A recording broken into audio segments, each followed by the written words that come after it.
Alright guys, welcome to the channel, welcome to the video. Hey, if you're new here, my name's Brian. We're working out in the hog barn today on our 1935 Chevy two-door sedan massive project. And we've got just this ongoing theme of knocking out and doing multiple things in one video. This video we're going to get these pulleys put on here permanent like. They're bolted up now. It looks good, but you got to Loctite everything or you'll have problems with it vibrating loose. And since we're running a Ford type solenoid inside of the car with the battery, we are going to need to jump across our hot and our starter solenoid terminal here to make this thing actually crank. And I don't know, we may need to go from here directly to the starter motor. No, that's not right. So we'll read a little bit. I've already made this jumper wire to jump across there. You could use just a piece of copper flat bar or tubing or whatever. I think I've done a couple of them that way in the past. I just happen to have this piece of wire laying around. So we're going to use that. We're going to get that hooked up. We got our distributor stabbed in here. Looks like a stock points type distributor, but I think I mentioned it in the last video. It's a Petronix distributor because the HEI is too big and it hits right here. We got the wires for it. I have the wires from the harness here. And that's kind of what the theme of, I don't know, maybe the next set of videos is like we're going to do some wiring, we're going to do some mechanical, and we're going to do some body because we got to still put our running boards on, our front fenders on here, so we can get our radiator and our grill shell mounted in here and put the supports going back to the firewall. Get all that stuff together so we can finalize where the wiring is going to end up.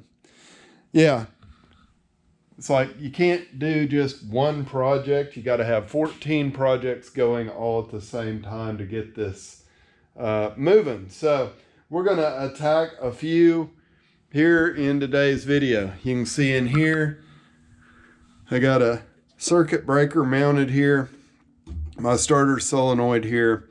This is not what the battery is going to mount on. This is just so I could get kind of an idea of where it's going to be. And yeah, that's, I think, the best place for the starter to, or the battery to live right there. So we're going to do that. And yeah, maybe by the end of this video, we can have some stuff kind of cleaned up in here. And need to get a seat in to put a gas pedal in and a gear shift to kind of get the placement where it's comfortable in the car. So enough rambling. That's a 3-minute intro. So let's get after it and try to get some stuff done on this old car today. All right, so we got our jumper put in here. Everything's tight down there. I've got a bunch of loose wires hanging off, but I've made sure none of them are going to touch anything and ground anything out, because that would be just, well, that'd be terrible, right? You let the magic smoke out and then nothing will happen. I do have, my circuit breaker is hooked up. My Ford starter solenoid's hooked up.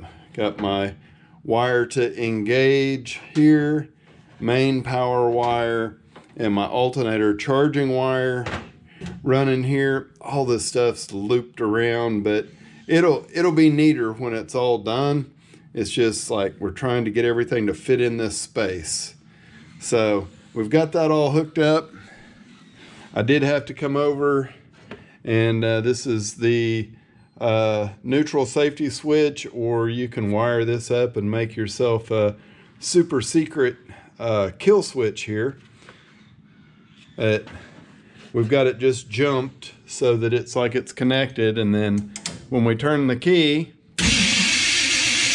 yeah, we're making some really loud starter kind of sound, so that's good. You can see there's a ton of wiring not connected yet, but that's more video content for you guys. We've got a lot of little stuff to hook up and do, but engine turns over with the key. That is a major win for us here. And you know, I'm taking this, it'd be kind of like a stock wiring setup, and I don't know. I typically use a Ford starter solenoid just so that we don't end up with this being a battery power wire all the time. The only time that is hot is when we're cranking, and there's no other electrical connections on the starter. You know, on a OE setup, we would have our main power for our harness came from here, and several other things would be feeding from right here. So instead of doing that, we've moved it to the inside of the car with a big circuit breaker on it rather than a fusible link. All right, I said this video was going to have a lot of different stuff, so here we are. Yeah, back up a little bit. This is our interior piece. We took our CAD drawing there and transferred it to some of this. I think they call this stuff masonite. You can see I'm working on making it bend around the corner in the back, and what I've done is just set my saw where it's cutting about 3/4 of the way through it. It's going to allow it to curve, and I've just got to make about another 8 or 9 cuts, but of course battery went dead in my saw, so we just it's about lunchtime, right? That's what we do when we need to take a break. But we'll get these cuts done and get this piece back in there. If it fits, I'll go ahead and I'll make a second one for the other side. Nice thing about doing these, kind of mirror image them, and once you get one to fit really well, the other side's pretty much exactly the same. Now, I like this masonite stuff because the white side of it is pretty water resistant. This is facing the inside of the vehicle. This is going to face the outside. So the piece will go in, and you got that nice waterproofing on the inside of it. I don't know if that helps any or not. Probably going to glue some kind of insulation on this just to help with sound. Yeah, that's where we're at on that piece. All right, so you can see our pattern cut out. Everything fits in here. Have just a few screws holding it in right now. Gotta come in and put some more in here.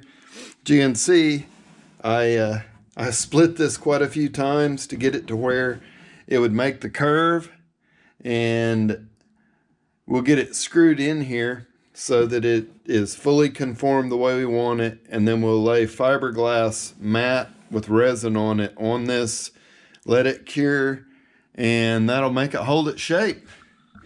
And then we'll have our interior pieces built. You see, I've got this side done as well. It's not been pushed in and screwed down yet, but it's really close. So this is like one step closer to being able to put the glass in the old car. I have my stencil made for this piece, or template, so I can take it out and I can cut it out of this same material, and I'll have my rear door panel made. So that's kind of what I'm doing while I'm working on other stuff.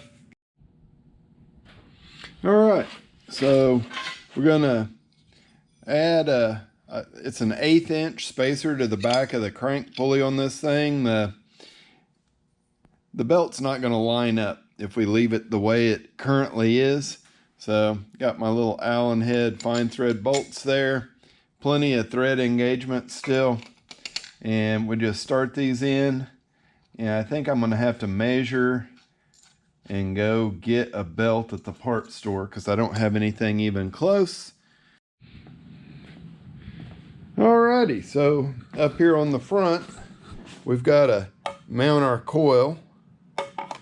We've got to put a hold down here for the distributor so it will lock in place.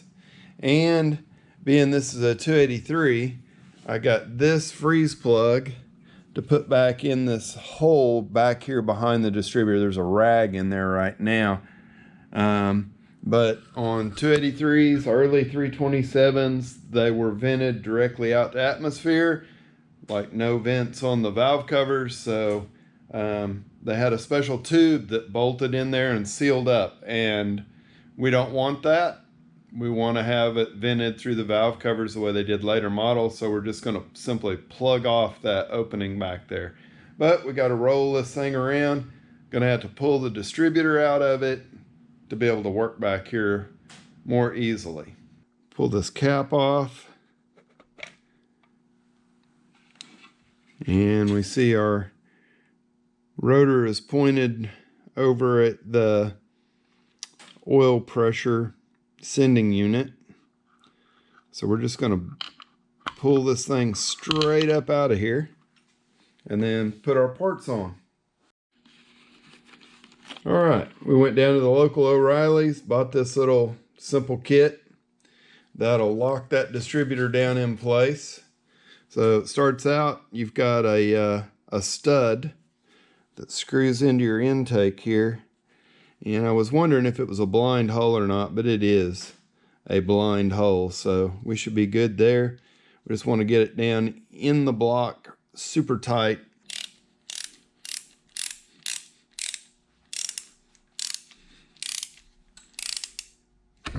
Should be tight. Okay, now pull this towel out of here. And man, I feel like my measuring may be off a little bit. I don't know that I got the right size. No. Oh, son of a mother dog, it fell in there. All right, that didn't go so good. Let's use our maggot on a stick.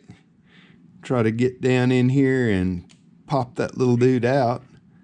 Yeah. Now, and there's a bunch of oil down in that hole. So we're doing good here. We are doing great.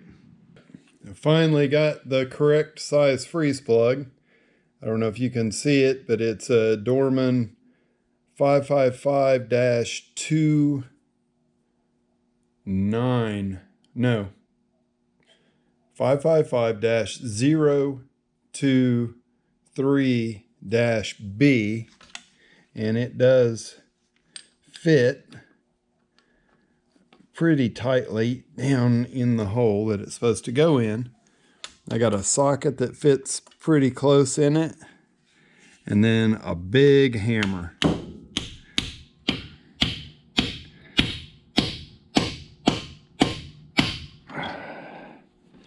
And give it a little bit more, and we'll call it good. Okay, so now that hole's plugged up.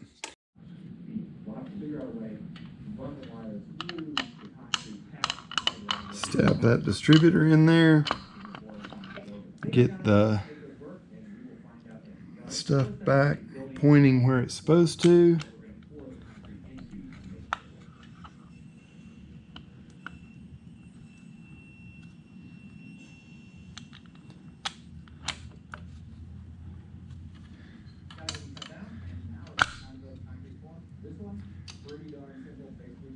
All right, there we go. She's seated all the way down in there.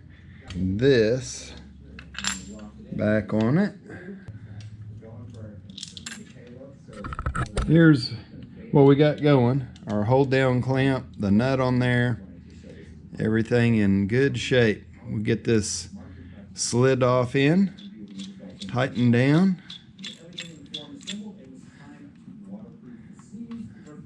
Now, I am going to have to bend this line to get it to where it goes up underneath and it still plugs in here. We've got to mount our coil.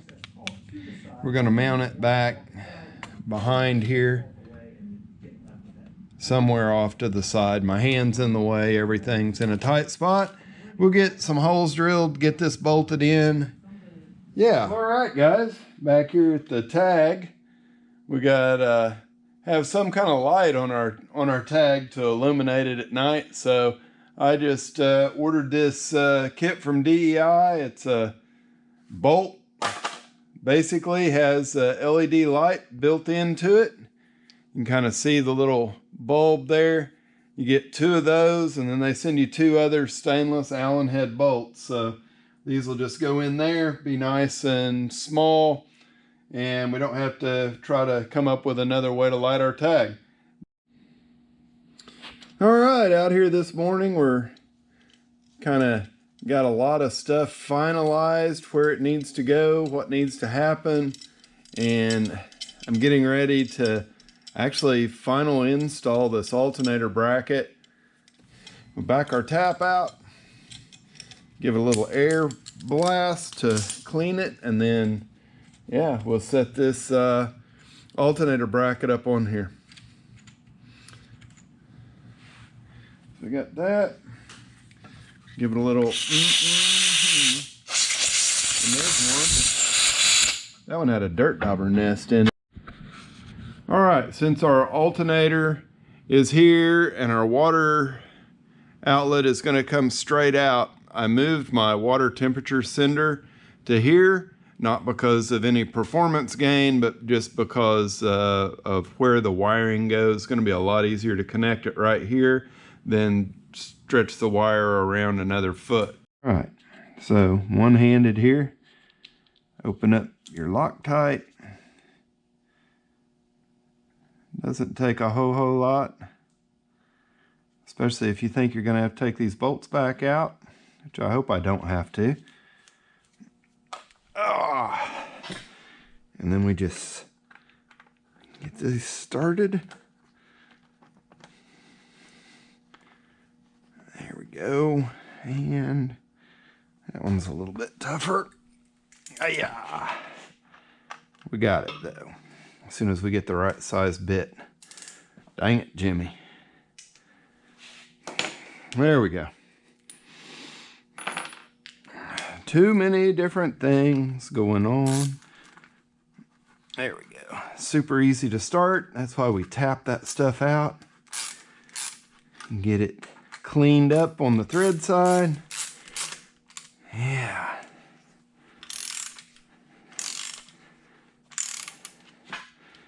She is sliding up on there all right.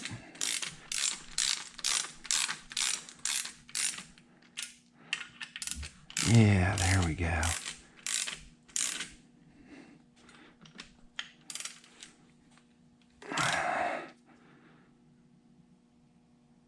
Click.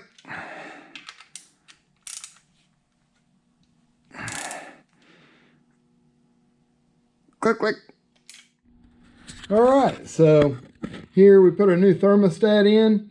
I always drill a hole in this, like in between the gasket sealing surface and the actual thermostat. We're not going to mess anything up on that thermostat doing that. But what it does, it allows that cooling system to exchange the air and the fluid and everything and not form any pockets in your cooling system of air.